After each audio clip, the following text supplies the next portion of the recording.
Good afternoon, students. Welcome in the class of science. As you know, chapter number third was completed. Chapter number 2 was completed by us, and chapter number 3 was on the way. Today we will take the next topic of the chapter number 3, which is the genetics. As you know, in the last class we were discussing about the terminology. In the last class we were discussing about the terminology of the genetics.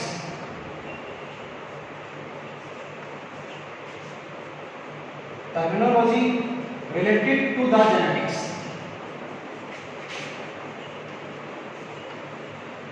Today we will continue the terminology. Some other terms are here for you. यानी कल हमने basic terms की जानकारी ली थी. एक term आती है जिसके अपन ने कल डिस्कशन कंप्लीट कर लिया था, जीन. फिर सेकंड आता है जीनोम. ये दो अपन कल की क्लास में कंप्लीट कर चुके. आज हम एक नई टर्म यहाँ पे लेने वाले हैं और नई टर्म हमारी है हाइब्रिडाइजेशन. देखिएगा, इंपोर्टेंट टर्म है और ये जो इंपोर्टेंट टर्म आप यहाँ सुनने जा रहे हैं, ये टर्म जो है वो मेंडल ने अपने एक्सपेरिमेंट्स में भी मेनली काम पे ली थी. मेंडल ने जो एक्सपेरिमेंट किए थे अपने, उन एक्सपेरिमेंट्स में हाइब्रिडाइजेशन को मेनली इन्वॉल्व किया था और इसी की वजह से उनको एक्सपेक्टेबल रिजल्ट्स भी मिले थे. और उन्हीं रिजल्ट्स को लेके फिर उन्होंने लॉ ऑफ इनहेरिटेंस को प्रपोज किया था, या हम यूँ कहें कि उनको जो है वो सजेस्ट कर पाए थे हाइब्रिडाइजेशन की प्रोसेस को काम में लेते हुए. Okay, what do mean by hybridization? Suppose that you have two plants, plant A, plant B, और जो दो प्लांट आपके पास हैं उनमें से एक प्लांट है आपका टोल. मान लीजिए आपका टोल प्लांट है और दूसरा प्लांट आपका ड्वार्फ है.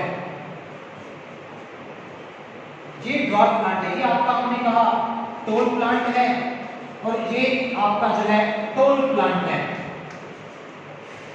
और एक और चीज आप सपोज कीजिए कि प्लांट जो टोल वाला है और जो ड्वार्फ वाला है, इन दोनों की कॉमन जो पार्ट है, आप you know very well, root, stem, leaf are the main parts of a plant. उसी तरह से इन दोनों प्लांट्स का जो एडिबल पार्ट है, suppose that it is the leaves, यानी इन दोनों का जो लीव्स वाला पार्ट है वो एडिबल पार्ट है.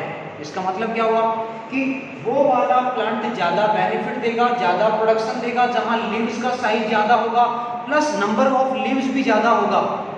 तो अब आप कंपैरिजन कर सकते हैं कि कौन से वाले प्लांट में नंबर ऑफ लीव्स ज्यादा बन सकती हैं. देखिए, हम साइज को चलो ठीक है नहीं लेते हैं, नंबर ऑफ लीव्स की बात अगर करें तो डेफिनेटली ऑब्वियसली टोल वाले प्लांट में नंबर ऑफ लीव्स ज्यादा बनेंगे. इसका मतलब यहाँ यील्ड जो है, यील्ड इसको हम कहते हैं प्रोडक्टिविटी, प्रोडक्शन भी कहते हैं, यहाँ प्रोडक्शन थोड़ा सा ज्यादा होगा बजाय ड्वार्फ प्लांट के. तो फार्मर, अगर मान लीजिए कोई फार्मर फार्मिंग कर रहा है और वो कोई सीड इस तरह का ग्रो कर रहा है जहाँ इस तरह के प्लांट वहाँ पे जर्मिनेट हो रहे हैं, तो फार्मर चाहता है कि उसकी यील्ड, उसकी प्रोडक्शन में इंक्रीज हो. वो कैसे होगा? जब सारे के सारे प्लांट टोल वाले होंगे. इसके लिए क्या किया जाएगा, एक प्रोसेस काम में ली जाती है. उस प्रोसेस को अपन नाम दे रहे हैं हाइब्रिडाइजेशन. अब हाइब्रिडाइजेशन की इनिशियल स्टेज क्या होगी?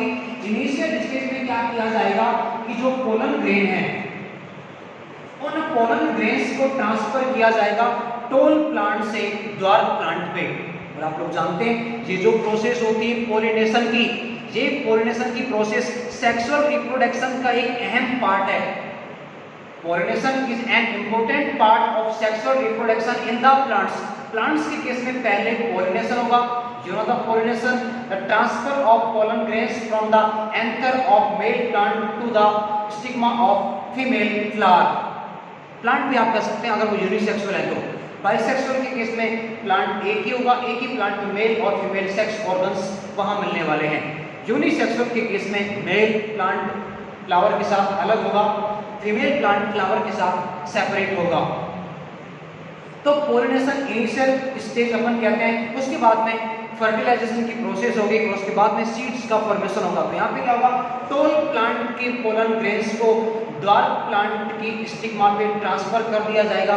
अब ड्वार्फ प्लांट जो फर्दर सीड बनाएगा, यहाँ जो सीड बनेंगे उसकी क्वालिटी किसकी जैसी होगी, टोल की जैसी होगी, हालांकि उसको अपन नाम देंगे, नए जो सीड बनेंगे, दो अलग अलग प्लांट्स की वैरायटी को काम में लेके नए सीड बनाए गए हैं। इन सीड्स को अपन कहते हैं हाइब्रिड सीड। हाइब्रिड सीड कहा जाता है। देखिएगा क्या है डेफिनेशन हाइब्रिडाइजेशन की। द क्रॉस और sexual reproduction between two genetically different plants और ऑर्गेनिजम्स, एनिमल्स में भी पॉसिबल है कुछ हद तक, लेकिन मेनली इसको प्लांट्स में ही काम में लिया जाता है। लिसन अगेन, द क्रॉस और sexual reproduction between genetically different two plants.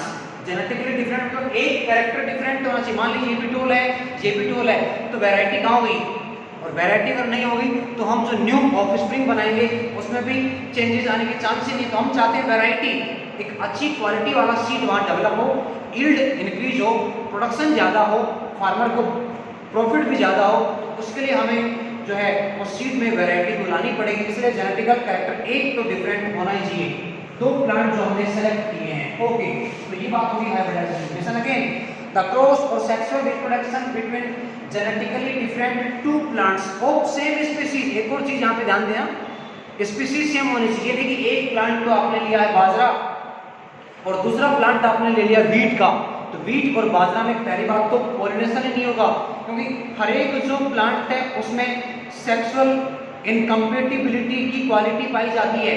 और सेक्सुअल इनकम्पेटिबिलिटी का मतलब क्या है, वो जो पर्टिकुलर प्लांट है, अगर मान लीजिए फीमेल फ्लावर की हम बात करें तो वो उसी स्पीसीज की मेल प्लांट के पोलन ग्रेन्स को एक्सेप्ट करेगा, अदरवाइज नहीं करेगा अगर स्पीसीज चेंज हो गई है तो ये भी आप ध्यान रखें। ये हो गया हाइब्रिडाइजेशन। अब इसके बाद हम बात करते हैं नेक्स्ट जो टर्म हमारी आ गई है F1 generation.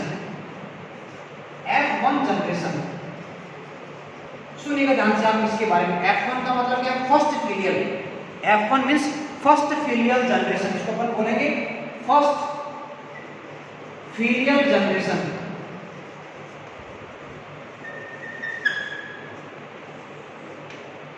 First filial generation, okay. अब देखिए किस तरह से F1 जनरेशन ऑब्टेन की जाएगी। मान लीजिए हमारे पास पेरेंटल जनरेशन है, हम प्लांट्स को लेकर ही यहाँ डिस्कशन करने वाले हैं। मान लीजिए हमारे पास पेरेंटल स्पीसीज है, पेरेंटल जनरेशन है। मान लीजिए दो प्लांट हमारे पास है, एक है कैपिटल टी वाला प्लांट, दूसरा है स्मॉल टी वाला प्लांट। ये दोनों पेरेंटल जनरेशन के प्लांट है। मान लीजिए ये तो मेल है, मेल जिसका भी सिंबल आप लोग जानते हैं ये वाला होता है, और ये मान लीजिए फीमेल है, इसका भी सिंबल आप लोग जानते हैं ये वाला होता है।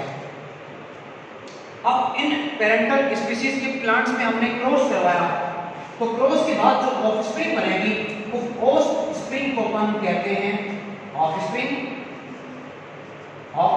और प्रोजेनी को हम कहेंगे F1 जनरेशन। यानी पेरेंटल जनरेशन से सबसे पहले जो प्रोजेनी बनती है उसको हम कहते हैं F1 जनरेशन। तो the definition will be the offspring which is obtained by the offspring which is obtained by the cross between the parental generation firstly. The offspring which is obtained by the cross between the parental generation firstly is known as the F1 generation और F1 progeny.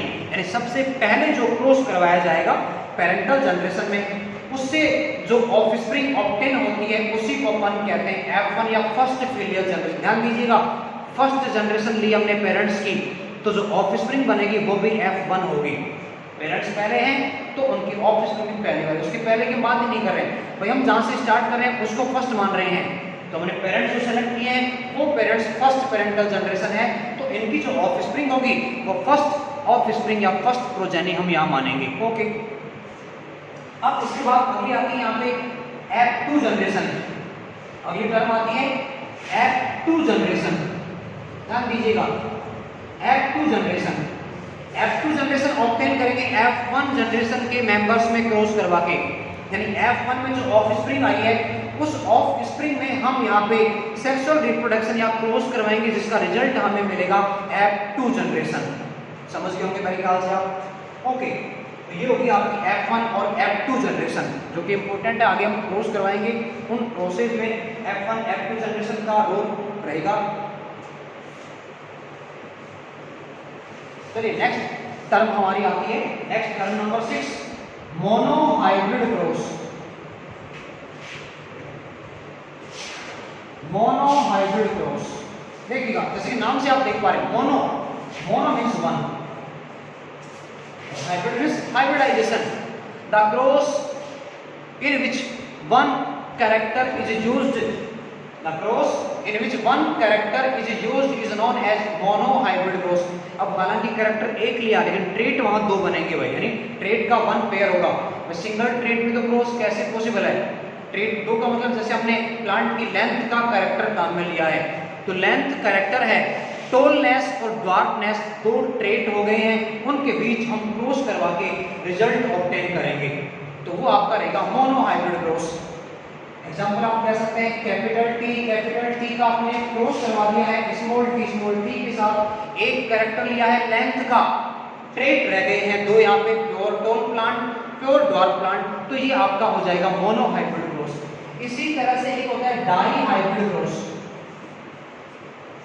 Dihybrid cross में अब आप मेरे ख्याल से समझ चुके, दो कैरेक्टर्स को काम में लिया जाएगा, तो टोटल ट्रेट आपके पास आ जाएंगे 4, दो कैरेक्टर काम में लेंगे तो टोटल ट्रेट आपके पास हो जाएंगे 4। इसका भी एग्जांपल हम यहाँ लिखने वाले हैं, जो कि हम आगे जो पढ़ेंगे उसमें भी इसको काम है, capital Y, capital R, small R, जो कि मेंडल का थर्ड जो लॉ है, third law the law of independent assortment, उसका ये बेस माना जाता है, जिसमें कि मेंडल ने 2 कैरेक्टर्स को काम में लिया, मतलब 4 वहां जो थी वो ट्रेड्स थे जिनको काम में लेते हुए the law of independent assortment को प्रूव किया गया मेंडल के थ्रू। तो वो अपन आगे डिस्कस करेंगे जब अपन लॉ ऑफ इनहेरिटेंस की स्टडी करेंगे, उसमें आप तीनों लॉ पढ़ेंगे। फर्स्ट लॉ आपका है the law of dominance, second law आपका है द लॉ ऑफ सेग्रीगेशन और the law of purity of gametes, और थर्ड लॉ जो आपका डाईहाइब्रिड क्रॉस पे बेस्ड है, जिसको अपन कहते हैं the law of independent assortment. This was some terms related to the genetics. That's all for today. Later on we will discuss in next video. Thank you.